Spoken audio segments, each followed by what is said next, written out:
C'est pas simple les SVT. Allez, viens, je vais t'expliquer. Les organites sont des compartiments bien différenciés qui existent dans le cytoplasme des cellules et qui ont chacun un rôle bien particulier au sein de la cellule. Il faut savoir que ces organites baignent dans le cytoplasme de la cellule et possèdent chacun des membranes lipidiques qui leur sont propres, avec à l'intérieur de cette membrane des protéines qui y sont enchâssées. Information importante, tous les organites ne sont pas présents dans toutes les cellules.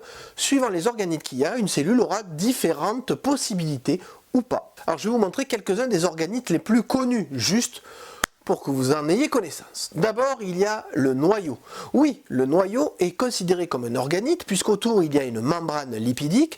Ce noyau contient l'ADN, c'est-à-dire qu'il contient le support des informations génétiques. C'est à l'intérieur du noyau que se trouve l'ensemble des informations qui permettent de fabriquer des éléments dans la cellule. Deuxième organite important, les mitochondries. Ces mitochondries utilisent le dioxygène pour fabriquer des molécules ATP, des molécules chimiques qui seront une sorte de réservoir d'énergie pour la cellule quand elle en aura besoin. C'est donc ces mitochondries qui permettent la respiration, mais on parle là d'une respiration cellulaire. Puisqu'on est dans les organites importants, vous avez aussi le réticulum endoplasmique. Ce réticulum endoplasmique, ce sont des sortes de sacs allongés qui sont dans toute la cellule et qui permettent de fabriquer des molécules. Oui, c'est dans ce réticulum endoplasmique, notamment le granuleux, qu'on va trouver des éléments qui s'appellent des ribosomes qui vont pouvoir prendre et fabriquer des éléments à partir des informations génétiques contenues dans le noyau. Je simplifie globalement, mais grosso modo, c'est l'usine de fabrication de la cellule. Et c'est pour ça qu'il y a des sacs pour pouvoir stocker tous les éléments fabriqués. Puisque je suis à vous parler de ce que fabrique une cellule, il faut aussi parler de l'appareil de Golgi.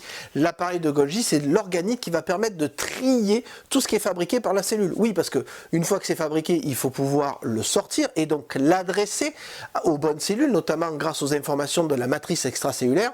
Mais pour que ce stockage et cet adressage se fassent correctement, il y a un organite qui est dédié au tri et au stockage des molécules fabriquées par la cellule.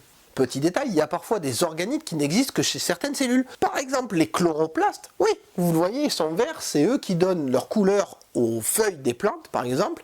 Ces chloroplastes sont des organites qui vont pouvoir utiliser l'énergie lumineuse pour fabriquer du glucose. C'est-à-dire qu'ils vont transformer de l'énergie lumineuse pour la transformer sous forme d'énergie chimique, en tout cas stockable chimiquement. Donc vous le voyez, toutes les cellules possèdent des organites, mais surtout, important, suivant les organites qu'elles possèdent, elles ne pourront pas avoir les mêmes spécialités. La spécialisation d'une cellule dépend des organites qu'elle possède.